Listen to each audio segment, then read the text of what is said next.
Hello, and welcome to episode 48 of the Embodied Business Inspired Brain podcast.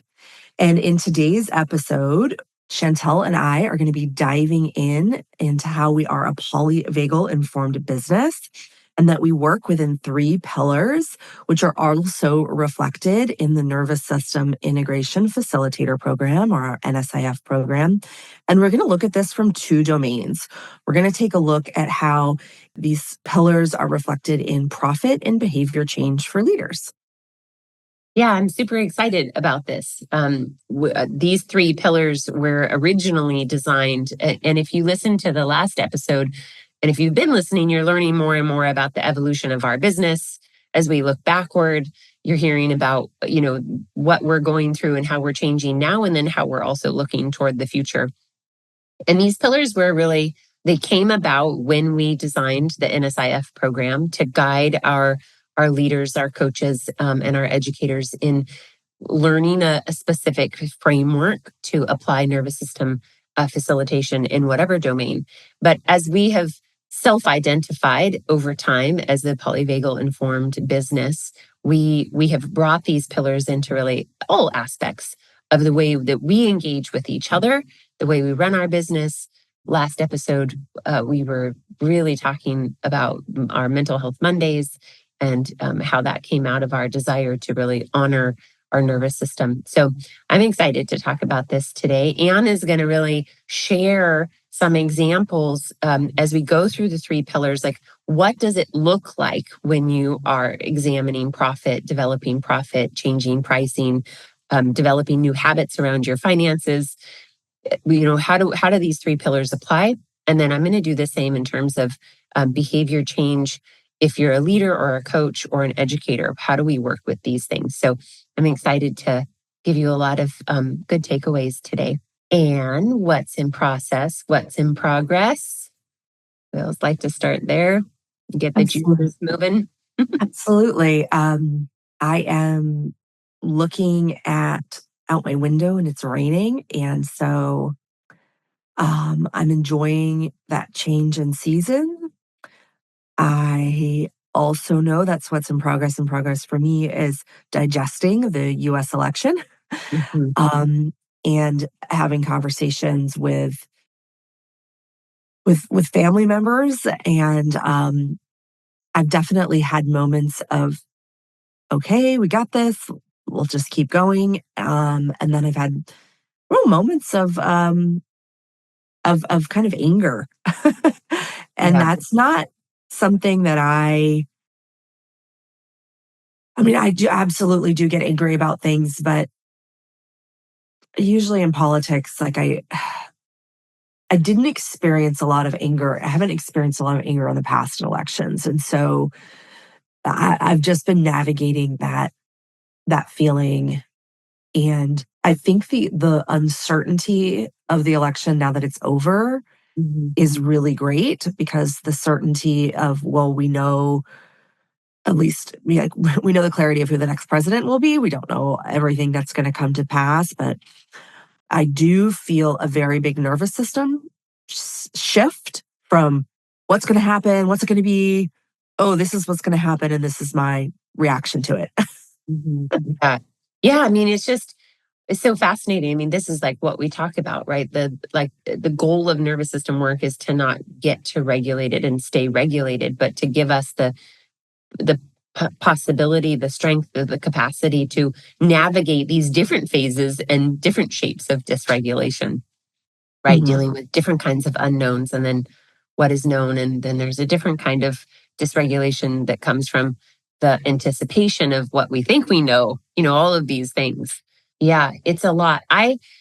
In that same vein, I think for me, I feel like I haven't even maybe totally allowed myself to have all the feelings I have about it.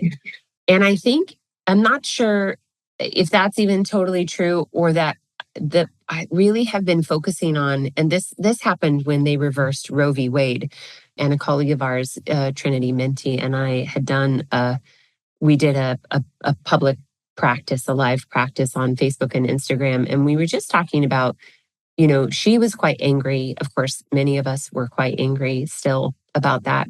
Mhm. And she had gotten a couple of comments from another colleague of hers to like, you can't be angry, don't be angry, like this. Yeah, like this. I can't remember the context, but I think this happens a lot for us as women. Like, you know, I don't want to go down this rabbit hole too far, but we're bitches or we're this and that. If we get angry, like we can't get angry. We have to handle ourselves differently, blah, blah, blah. So we did a nervous system practice that was really about like, it's not about not being angry. It's not about, holding down the anger. And it can be a process of transmuting the energy of the anger. So, I remember, last week really feeling like deep despair and anger and sorrow and like a lot of things and not really feeling like I knew how to handle that. And I just started to think about how can I not, I don't want to push that down. I don't want to shove it aside. I don't want to not think about it. I don't want to like not acknowledge it. But I also think that there is a really healthy way in which we can be in relationship to that kind of intensity, emotional intensity inside of ourselves and, in nervous system intensity, where it's almost like we can transition it, we can transform it into energy that drives us to take up arms in a healthy way, in a good way, to get involved. And there's a lot of research around this, like when we're feeling that uncertainty or when an outcome doesn't happen the way we want to, we can use that kind of dysregulated energy to move us forward into action. But I also think it's about like taking that energy and really looking at like, how do I harness it and point it in the direction of something that's actually going to help and actually going to matter. Because sitting around my house being angry, talking badly about people is so divisive. It's disconnecting. It's unhealthy for me, on a biopsychosocial and spiritual level. And so it's like, don't ignore that. Don't push it down. But how do I harness it? How do I feel it and take it and literally like transform it and point it in another direction? And so that's what I've been thinking a lot about and talking a lot about, on the socials and in our emails for nervous system works of like, how can we settle ourselves? How can we anchor ourselves into what is known when so much is unknown? And then also, how do we just take the experience we're having and change our relationship to it? I think is part of that, regulating ourselves without diminishing the feelings that we're having. Yeah, so just a lot about that because I think in times like this where we feel like there is still a lot that is uncertain and the future feels a little bit scary, that it's easy. And if I'm just being totally transparent, I did go through and like start unfriending people on Facebook after the election. And it's like, I think I felt a little powerless. And then I felt surprised by some of the folks who were saying the things that they were saying. And I was like, well, I can be in choice about this. I can be in choice about having this not in front of me and not supporting it. So, but I'm also aware that that is an action of divisiveness and disconnection. And so this is just something I've been thinking about and holding, really because I want to be in a healthy place inside my own self and my household and my community and in my work and be driven by the energy to change and hope rather than lots of the other opposite feelings. So that's that. Oh goodness, and maybe some of you will unfollow us now if you're listening to this. You get a pretty clear sense of where we land, in general, at least politically, which is fine. We all make choices, and being in choices is regulating. Yeah. Yeah. Yeah. So good for you. Okay. Yeah. So let's talk about our three pillars. So I'm gonna share the three pillars just briefly, and then we're gonna dive in, and we're gonna talk about how they relate and how we use them, and give you a really good sense of just the process that we take people through in this work. So, our three pillars, the first one is develop awareness. And I find that this is the one where we really just spend the most time. It takes time, for one, and it's the most important first step. You can't move on to the next two without becoming aware. And I was having a really great conversation a couple of days ago with a woman in the kind of tech industry, founder VC realm, and she was asking me like, "Well, what sets your work apart?" And we got into a conversation about, it's not just like becoming aware of your nervous system is not just about body awareness. It's not just about like being mindful. It really is this layered and nuanced knowing of how your physiology is impacting your psychology. So your emotional responses, the way that you think, and really the your neuroanatomy, like how your brain actually functions and works. And so this first pillar of developing awareness, can take a lot of different shapes. And I'm going to turn it over to you, Anne, to talk about how are you using developing awareness in the Profit for Wellbeing suite of offers that we have. Yeah, I'll leave it there. Sure, absolutely. So as someone who has had a business for many years, I think like many young people who start a business is you start it because you love it and you're very excited, and numbers might not be at the forefront of it. And one of the things that what we have to do to be a successful entrepreneur is you do have to become aware of your habits. If you are having results in your business that you are unhappy with, whether it's leading your team, whether it's the numbers in your bank account, whether it's the clients you're working with, like you've had some sort of behaviors that have allowed for those results. And as someone who has not had many bosses in my life, because I've been my own boss and I've done pretty well. I've done pretty darn well with that.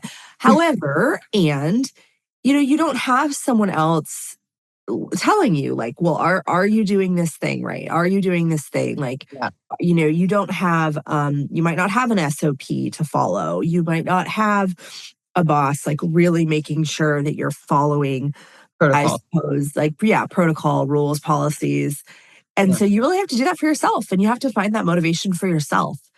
And as someone, I think when you take on that mantle of entrepreneurship, like you are a self-motivated person, but there's so much to do because you're being the CEO of everything, the chief everything officer versus the chief executive officer, right? Like you sometimes get stuck doing things that are familiar but not moving the needle. So and you're unaware of that, right? You're not aware of gaps in what you're doing because you're not really accountable to someone else. You're the leader.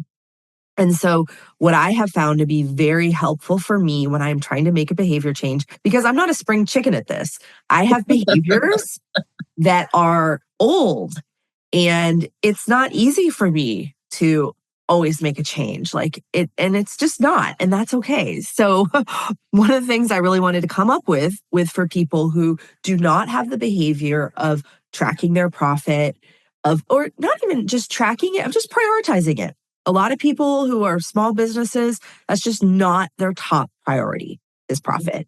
Because they're putting out fires, they're making sure their clients are happy, and a lot of times it's team management, client management, and it just might not be that profit is your top priority. And you may operate that way. I mean, I operated that way for 16 years. I was young. I made enough money. I was never without. But so profit was not my priority. Being the best educator I could be within the field of health and wellness was my priority. And it was not creating profit. And it wasn't until all of a sudden I had 3 children where I was like, That'll oh, do it. I just was like, there's no way. Like the math absolutely does not work anymore. Mhm.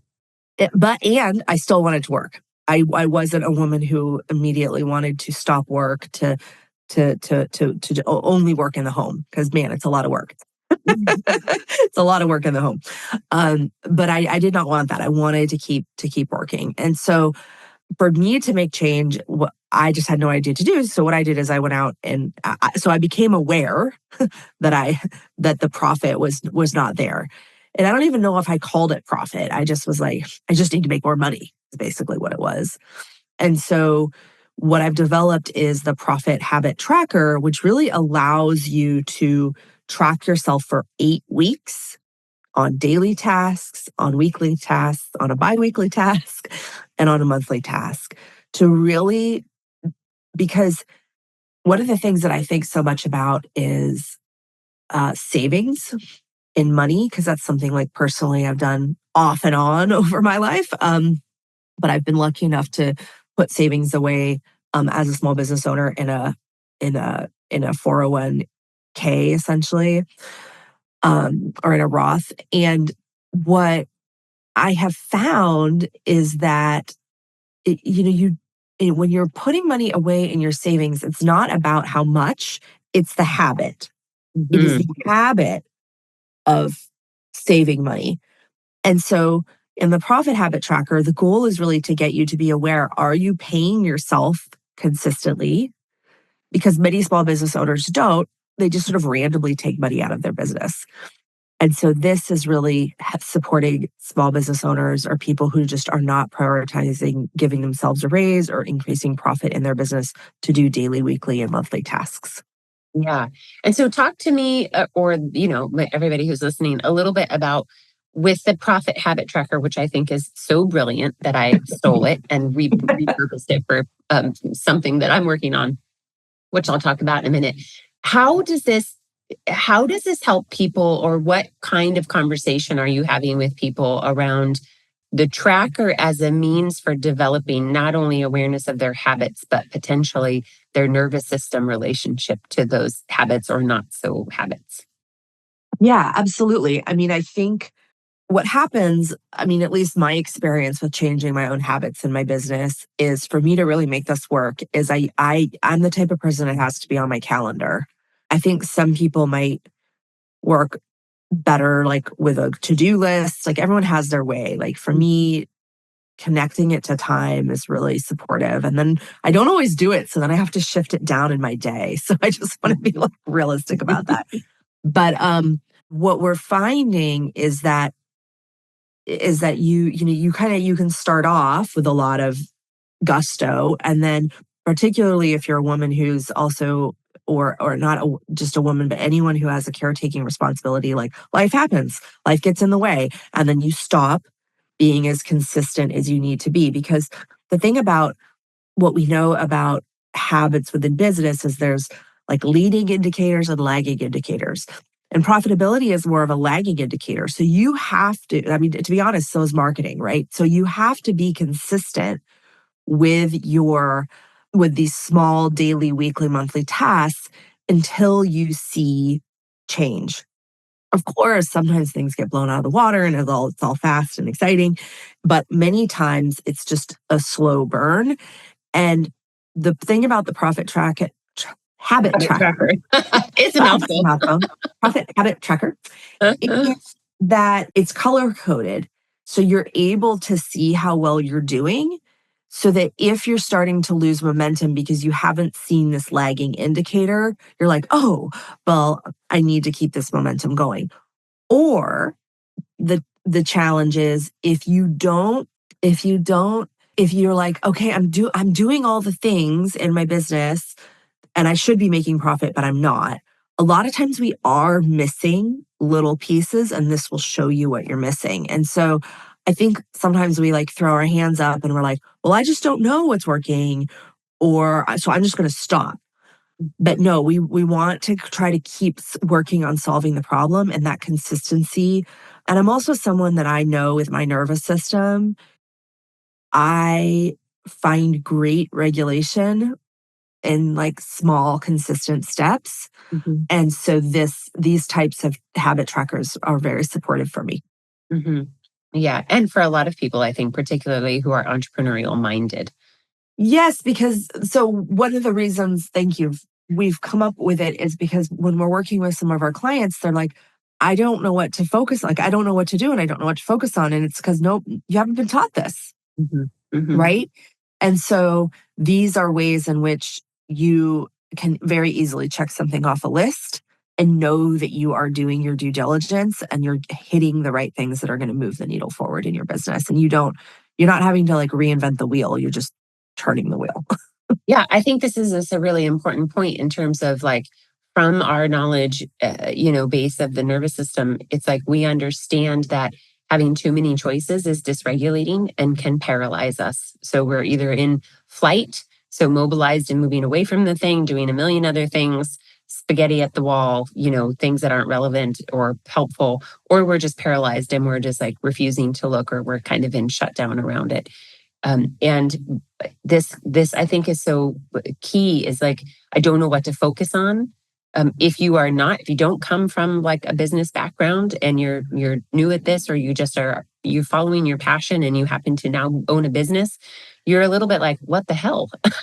So the profit tracker, to me, the habit tracker, and I love the name of it, even though it's a mouthful, because it's just so clear and so relevant. It's like, oh, here, just do this. And immediately, like when I'm looking at it, I go, oh, okay, I'll just do that.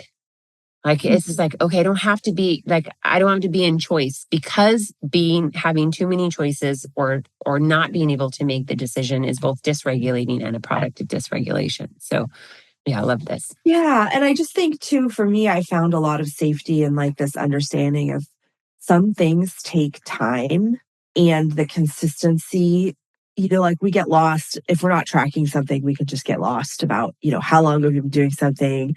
Is it working? And so this just really helps with the consistency, I think, and just knowing, because by 8 weeks you should see changes within. And the reason I created this is it's a very starting point. It is not for someone who there might be gaps that you see that you're doing, but it's not for someone who is, deep within their books every day. This is really for people who are really wanting a starting place, Yeah. because it starts the ability to track your habits. So it's an important goal. Yeah. So in the other, end or other side of our offers, all of our nervous system specific work, this first pillar of developing awareness plays out in a lot of different ways. When we're working with, people who want to understand this work in order to apply it to the work that they're doing, whether you're in change management or, you are in the space of developing cultures, or you are actually a leader, or an educator kind of in wanting change for yourself. We always take people through a very succinct and clear process of understanding how their nervous system is responding. And one of the things kind of specifically that we do is we look at what is my most dominant dysregulated state, and then helping people to identify through the course of many days or weeks or even over months. The process takes different periods of time for folks. Is like, what is my body doing? What are the emotional experiences I'm having? Am I able to emotionally regulate? What are the supportive or non-supportive thoughts that I'm having, and what are the behaviors that I am enacting based on different degrees or varying degrees of dysregulation? And so this comes into play when you're in the NSIF program and you're becoming certified to take this body of work and to apply it into the domain that you're in, or you are trying to learn the science and be able to then translate the tools into training other people or supporting other people in change and transition. Becoming aware of how your unique nervous system responds to dysregulation and in what contexts is incredibly important. And you've heard us mention before the nervous system map, and we use that when we're working more with individuals. It's always the place we start, but then what we layer on top of that is the nervous system business and leadership map. So we start to like kind of zero in on 7 different areas of your business and your leadership, and how are you relating? How is your nervous system responding in these different contexts, so that you can become aware of these things and how they're driving your behavior, your ability to make decisions, to self-regulate, to communicate, to be in situations of conflict. And I would just add, like, what I love so much about that tool is that the awareness that it provides is just so wonderful because you can see, for me, it just allowed so much self-compassion and it allowed me forethought to not be just, swung off base. Like, because I think sometimes, like, before I had this knowledge, before I had this awareness, I would sort of more get into this hunker down place. I'm like, okay, I'm just going to do these things. It'll be Yeah, hard. double up my efforts, work harder. Yeah. Yes. Mhm. Versus a little more open of like, okay, so I can plan that this will be dysregulating, or, what can I do to buffer for that? What can I do to plan for that? And I just wanted to add just how much that awareness has been helpful in just everyday, day to day thinking, day to day musings, decisions. It's Yeah, not I like you, mean, you start to yeah. yeah, you start to look at your life experience, your relationship to yourself, to the world and to others through this lens of like, oh, I I I am dysregulated. Like you get a sense of how that comes up for you. And then like you said, you can plan for or start to practice preventions and interventions for, and that's like we talk a lot about the developing awareness is such a big pillar because it is really the thing that wedges and disrupts our autonomic patterns that are not supporting us in optimizing our life experience and experiencing joy and Mhm. being in ease or flow, right? So when we start to become aware, I was just thinking about like it's like when somebody's shutting the door on you and you shove your foot in there and you're like, wait, just I'm not going to slam the door. I'm going to wedge my foot in there and then push the door open to see that, like, oh, so many other ways of thinking or behaving are possible that I don't have to let my nervous system just close the door every time and behave the same way and think the same thing and be stuck in the Mhm. same way and get overwhelmed and then burn out. Like, it is a way of disrupting those cycles of autonomic patterning, which are really just not serving us. And thanks to Anne's, ability to be innovative and thoughtful, like I said, I kind of stole the tracker and have turned it into something very different but really valuable called the self-regulation scorecard. And that's something we're going to link to the profit habit tracker in the show notes so you can get your hands on that. The self-regulation scorecard is not quite ready, but we'll tell you when it is. But it's really just a, a a way in much like the tracker of just where we look at three domains really emotional regulation, decision making and uncertainty, and communication and conflict. And so you're just asked to track for a week, how are you responding? And there are specific, very explicit questions that you answer just at the end of the day, and you give yourself a score from 1 to 5, and then it tells you like, well, how well did you self-regulate in the day, and then cumulatively, how well did you self-regulate throughout a week?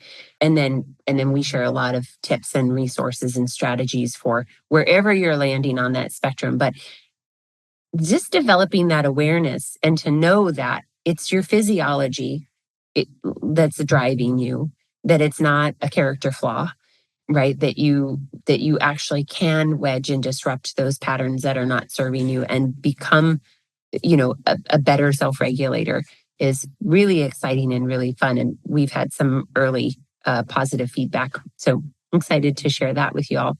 We only just have a few minutes left and we have two more pillars. So let's share the pillars.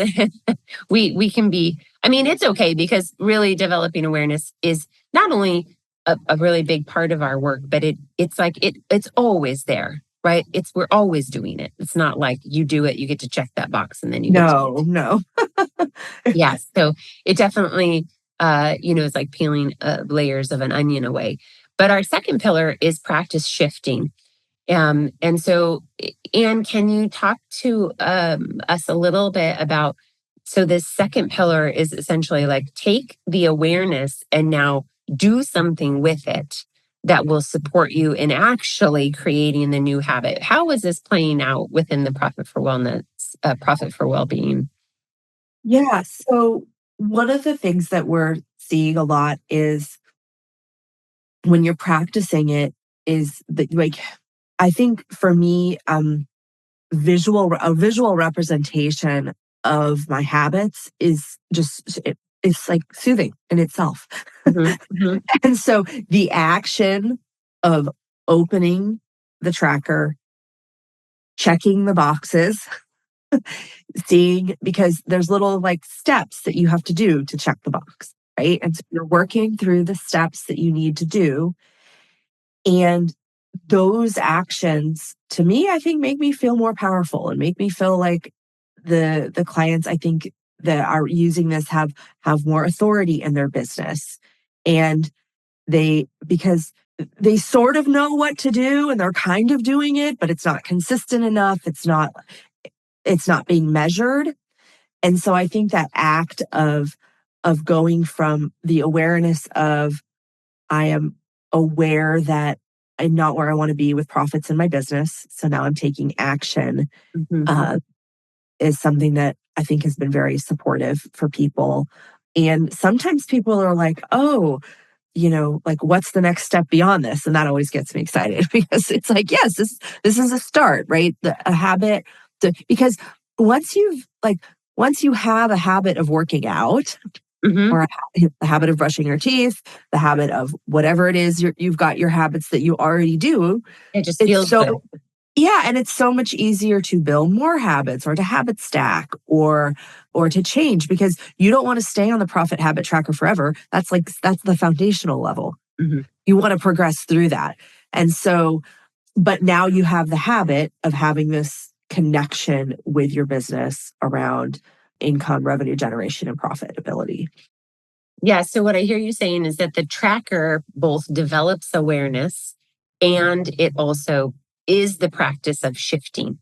Because that idea of practice shifting is how can I become aware of my state and whether it's dysregulated or regulated? I want to either shift towards regulation, right? I want to shift towards what feels good and have more of that, or it feels good and I want to expand that. So I hear you saying that the tracker is both of those things. And then, as you're doing that, and 8 weeks is a long time, right? So do that for 8 weeks and you literally are starting to build in this shifting, right? You're shifting over time, which I can. Absolutely, because I think, for a habit to really stick, and there's usually a time when you fall off the ladder Sure. and you have to get yourself back on it. Yeah. And so, there has to be enough time to see the changes. Yeah. So for what we're doing here, that's a good measure. Yeah. Yeah. So from the perspective of, the nervous system specific work, practice shifting is really one of the tools we use, we call RAD. And it's a 4-step process that people go through. And this can take different shapes, but again, it's about disrupting the dysregulation pattern and then making. So RAD starts for recognize. A stands for acknowledge. So we Anne mentioned before, like this concept of like compassion. So you're acknowledging that this is my physiology that's driving me, and it opens up that space for you to be curious about: is this the way I want to do things? Is this the way I want to behave, or do I want to do something to shift myself? And that come the last two, it's a double D, it's discernment and decide. So it's the discernment is like you're just collecting data. You're like, how is my body feeling? What am I feeling emotionally? Do I feel capable of making this decision or having this conversation or whatever it might be? And then you're making a decision, an informed decision based on the tools that we give you of like, what do I need? Do I need to take 3 deep breaths? Is that going to be enough? Do I need to take a moment to walk outside and take a deep breath outside in the cool air? Do I need to pause this conversation until tomorrow? Like, it gives you so much more power and so much control over, again, not just letting the door slam, by your nervous system, but you really get to be empowered to understand that all of what you do and think and feel is being driven by your nervous system unconsciously, which is like not a bad thing and not a big deal. And it's happening to all of us. And so this is just one way that we start to instill the practice of shifting. And then the third pillar is to nurture change. And, nurturing change, maybe this is a pillar we can talk about, in more detail at another time. Because it's really, I think what I would say is that when we are intentionally nurturing change, we're saying, okay, where have we come from? What information have we learned? What have we learned about ourselves? And what are the changes that I've been able to make? And then how does that ripple out into other areas of my life? Like, Anne, you're always just such a proponent and so vocal about like how this work has it rippled out for you and impacted you. And then we have been, I think, very clear about how it's rippled out in our business in surprising ways. Yeah, surprising in good ways. Yeah. And so when we nurture change, though, we bring an intentionality and a framework to it so that, again, this is not like just do these things, check these boxes, and then you're done. It's like it becomes a way of being in the world and how you relate to the world and how you keep learning how to expand your capacity to navigate uncertainty and difficult situations, because those don't ever go away, right? And so Anne talks a lot about like the phases that we're in our life. As we get older, our kids grow up, they leave, we retire, like whatever we do, wherever we're at, we need to keep nurturing this ability, this capacity to kind of dance with the complexity and uncertainty of life. So any final thoughts on that last pillar, Anne? Nurturing change from the Profit for Wellbeing perspective? Yes. I say profit for well-being because I want the profit to support your well-being, right? I always just think it's like the gas mask in the when you're in, or the, excuse me, not the gas mask, the oxygen mask when you're in the airplane, like, right, put it on yourself so that you can support, whoever you need next to you. And, I just think about how much different would your community be if 60% of the small businesses that were owned by men and women in your community were highly profitable, Mm-hmm. and not all that money was going to, that was staying in your community. And, you know, our community thinks, like we were talking about politics earlier, right? Like each community has its own values. It's not like it can only be one value, right? It's the values of your community and what matters to people around, and then of course, give, volunteer to global things that you care about and national things that you care about. But I do have a big heart for downtowns and small businesses, whether your office is your home office or whether you have a brick and mortar on the main street in your town. I just think so much can change when more small businesses can be profitable because it will improve the well-being of themselves and their communities. And to me, that's a big ripple effect. Yeah, right. Changing, essentially changing the culture. Yeah. Yeah. So in the show notes, we'll drop a link for the Profit Habit Tracker. And so you can check that out and see what that's all about. And then we'll share the scorecard with you when it's ready. Thanks everybody for listening, and we'll catch you on the next one. Thank you.